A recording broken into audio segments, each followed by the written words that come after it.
Սիսյանը հայ առաքելական եկեղեցու հայրապետը չի։ Անկեղծ ասած իմ տեսակետը չի փոխվել, ես կարծում եմ, որ եկեղեցին եւ պետությունը անջատ են։ Հայ առաքելական եկեղեցին բռնազավթված է մի կլանի կողմից։ Եվ պետությունը չպետք է խառնվի եկեղեցու գործերին։ Ասма եկել է եկեղեցու ներքին գործերին խառնվում են։ Ժորժ ջան, այդ մեր եկեղեցին է։ Եվ համոզված եմ դրանում, որ վարչապետը եկեղեցու գործերին չպետք է խառնվի։ Բայց մենք թույլ չենք տալու Հայաստանի եւ Ղարաբաղի կապիտուլյացիա։ Ես ինքս դրա համար շատ եմ մեղադրում, որ պետք է գայի ասեի ժողովուրդ, որ մենք պետքա համաձայնվենք, որ Լեռնային Ղարաբաղ Ադրբեջանի կազմում պետք է լինի ինքնավարություն եւ մեր զիջումների սահմանը պետք է լինի մեր 29743 քառակուսի կիլոմետրը։ Այսօր Հայաստանի Հանրապետության տասնյակ, եթե ոչ 100,000-ավոր քաղաքացիներ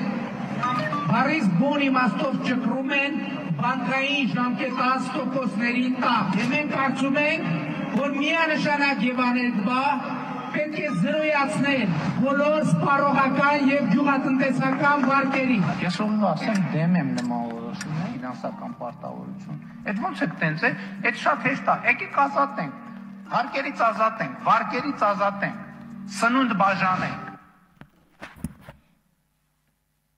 Սիրելի հայրենակիցներ, սա Նիկոլ Փաշինյանի հակասական իրարամերժ ելույթներն էր սափրվելուց առաջ եւ հետո։ Ուրեմն ես ուզում եմ ձեզ հիշեցնել, թե տարբեր թեմաներով ինչ էր այս ելույթի իմ ժամանակահատվածը մեծամասամբ նվիրելու եմ այդ ստերին ու կեղծիքների, որոնք տևական ժամանակ հնչել էր այս ամբիոնից ընդհուպ մի օրում իրար հակասող բազմաթիվ հայտարարություններ անելով։ Սկսած եկեղեցուց, արագաչափերից, մարդկանց վարկերից, հայսա դրա համար էր միացրած։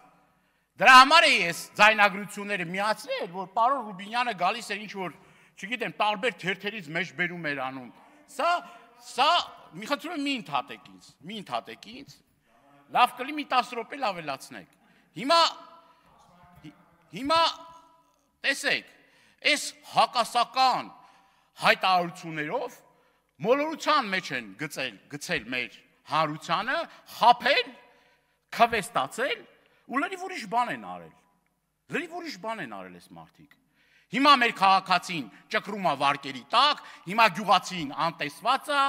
հիմա ավտոներ կրողը անտեսված է, հիմա բեռնափոխադրողը չգիտի ինչ պետք է անի։ Խոսում են ճանապարհների ապաշրջափակման մասին, ամիսներ շարունակ այս ամբիոնից ասել ենք, որ Վրաստանի Հանրապետությունում մեր բեռնափոխադրողները բախվում են լրջագույն խնդրի առջև եւ իրենք ստիպված են իրենց հարցերը լուծելու այլ եղանակներով։ Ես ժամանակս չի ների նկարագրեմ այդ մարդկանց անմարդկային վերաբերմունքը, որ իրենց նկատմամբ դրսևորվում է։ Այս մարդկանց անտեր եք թողել, բոլորին եք անտեր թողել։ Ու ձեր միակ ու սենց ասած գեր նպատակը վերարտադրումն է։ Խոսում եք տեղական ինքնակառավարման մարմինների ընտրության անաչառության հետ կապված։ Դուք տեսել եք նախընտրական շրջաներում, այդ հատվածում, նախընտրական հատվածում, այդ շրջաններում ինչ է կատարվում։ Ընդդիմադիր թեկնածուների նախ առաջին փուլով սպառնալիք, որ հանկարծ ցուցակներում չառաջադրվես, բարեկամդ աշխատանքից կազատվի,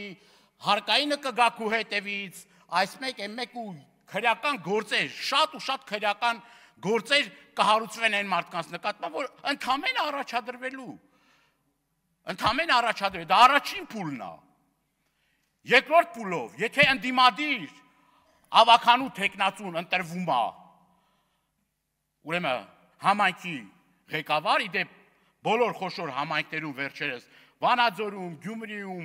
բոլոր խոշոր համայնքներում դուք ջախջախիչ պարտություն եք կրել եւ չեք հաշտվել այդ իրականության հետ եւ գնում են էմիսարներ տարբեր մարդկանց հետ բանակցելու, եթե դուք ստանձնեք այդ պարտականությունը, ձեր վրա քրեական գործեր կկարվեն։ Դուք քրեական պատասխանատվության կենթարկվեք, լավ կլինի հրաժարվեք այդ մտքից։ Հետո գալիս եք այս ամբյոնից արդեն հայտարարություն եք անում, որ ասում եք հաջորդ օրվանից, որ տեսեք, դուք նստելու եք, դուք ձեզ տանելու եմ ԱԱՑ պատվալները լցնեմ։ Եվ այս ամբողջ այս ապօրինությունների ընթացքը ուրեմն եզրափակվում է կալանավորումներով, ձերբակալություններով եւ այլ ճնշման մեթոդներով։ Էսա ձեր իրականությունը։ Հիմա ասում եք Գյումրի Ախուրյան խոշորացված համայնք կար, ու հիմա էլ կա, բայց այն ժամանակ այդ Ախուրյան խոշորացված համայնքի ղեկավարը դաշնակցական Արծրունի Իգիթյանն էր, եւ ձեր փայլուն օպերացիայի շնորհիվ այլ Արծրունի Իգիթյանը չէ, հայ հեղափոխական դաշնակցության անդամ, Ախուրյան համայնք, պարոն Կոնջորյան։ Դե ասում եք երեսպաշտության մաստեր կլաս, ձեզնից երեսպաշտ երևի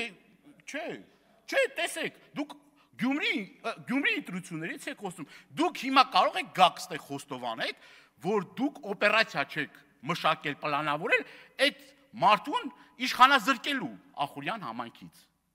Կամ նույնը Վանաձոր համայնքում, նույնը Ալավերդիում, նույնը մնացած բոլորտեղ։ Հիմա Էջմիածին քաղաքում ընտրություններ են սպասվում, դուք ընտրությունները դեռ չսկսած, արդեն այնտեղ, չգիտեմ, տարբեր, ուրեմն նաև լրատվամիջոցներով է դա տեսանյութերով տարածված, թե մի հատ օրինակալ չեք կարող պլակատը ժամանակին եւ ճիշտ տեղում փակցնեք։ Չգիտեմ, սեղաններ եք գցում, ինչ-որ նոր բարերարներ են գալիս, մարդկանց, չգիտեմ, գումարներ են տալիս, նվիրատվություններ են անում, խամայքներ եք միացնում իրար, խոյը միացնում եք, Էջմիածնին, չգիտեմ, հեսա էլի կմեծացնեք, եթե հետ էլ չստացվի, էլի Արմավիրը կմիացնեք, հետո, չգիտեմ, Մասիսի շրջանից կբերեք, կմիացնեք, բան կանեք, մի նպատակով, որ հանկարծ այդ դիմադիր քաղաքապետ չընտրվի, որտեղ դուք ծանր եք տանում դա, ծանր եք տանում, որ ոնց ա լինում, որ սենց ա լինում։ Երևան քաղաքի կոռուպցիոն հարյուրավոր երևույթների մասին այս ամբիոնից խոսել ենք։ Բա գնայիք հետևից։ Բա գնայիք ձեր պատգամավորներին էլ եմ անհատական զրույցներում ասել։ Այսօր քաղաքացիները զանգում են ասեն գերեզմանատեղ մեր հարազատին թաղելու համար գումար են ուզում։ Քիչ չգիտեք դրա մասին։ Քիչ չգիտեք դրա մասին։ Գնացեք ձեր այդ նշանակած այդ մարդկանց, որոնք որ պատասխանատու են Երևան քաղաքի քաղաքապետարանի, ընդ բան կա, պաշտոնյա կա, գնացեք այդ պաշտոնյաներին կտեսնեք, կա թե չկա։ Բազմաթիվ էլի համացանցն էլա ողողված, որ շինթույլտվություն չկա, շինարարություն անում մի հատ բլոգերին տանեն ծեծում են, ասում են, բա ո՞նց է դու բարձրաձայնել ես, որ շինթույլտվություն չկա, շինարարություն արվում։ Խաղահարապարակ են սարքում, խաղահարապարակը, տես, ես այդ օրինակը նորից եմ բերել, գնացեք նայեք այդ խաղահարապարակների որակը, ծախսած գումարը։ Մի հատ նայեք, էդի համադրելի է, թե համադրելի չի։ Հիմա էլ բանը, Երևան քաղաքում հուզմունքի ինչ-որ բան են, առանձին մի հատ բան են, բաժին է, սա հուզմունքի, ասինքն մարդիկ հուզված պիտի զանգեն, թե էլի փող դուրս գրելու դահլիճ, ես մեկ եմ, ու սենց օրինակներ շատ են, չեմ կարող այդ օրինակները ժամանակս չի երիքի նշեմ, բայց ձեզ հրավիրում եմ, ես կարող եմ տարբեր ուրեմն փաստերով ներկայացնել տարբեր համայնքների կոռուպցիոն սխեմաները եւ նաեւ այն խնդիրները, որ մեր հայրենակիցները մեզ ուղղում են մեր հանդիպումների ժամանակ։ Մենք կտրված չենք հանրությունից, հասարակությունից կտրված չենք։ Եվ ինչ որ ասում եք, այդ հանդիպումների արդյունքում է, որ ձևավորվում է այդ կարծիքը։ Մենք էլ մեր աշխով գնում տեսնում ենք, ինչ արված եւ ինչ արված չի։ Եվ ի տարբերություն ձեզ, այս ամբիոնից երբեք իշխանական քաղաքապետի պաշտոնը զբաղեցրած, որ ենթադրյալ մեղադրվում է կոռուպցիայի մեջ, մենք այդ մարդկանց ոչ մականուններով ենք դիմում, ոչ ամեղության կանխավարկած ենք խախտում, ոչ գետին ենք տապալում, ասում գետին տապալեք, որ դու լիզացեք, եսին ինչ արեք, չէ։ Թող քրեական գործերի գնան, ոչ թե ձեր ուղղորդմամբ որոշումները դատեք, ասեք, գիտեք ինչ կա, արդեն այս մարդը հանցագործ է։ Այս մի դուք ինձ խանգարեցիք, ձեր խոստացածը արեք ավելացրեք։ Լավ, 10 վայրկյան։ 10 վայրկյան չի, ավելի շատ։ Ոչ, հենց 10 վայրկյան է, շարունակեք։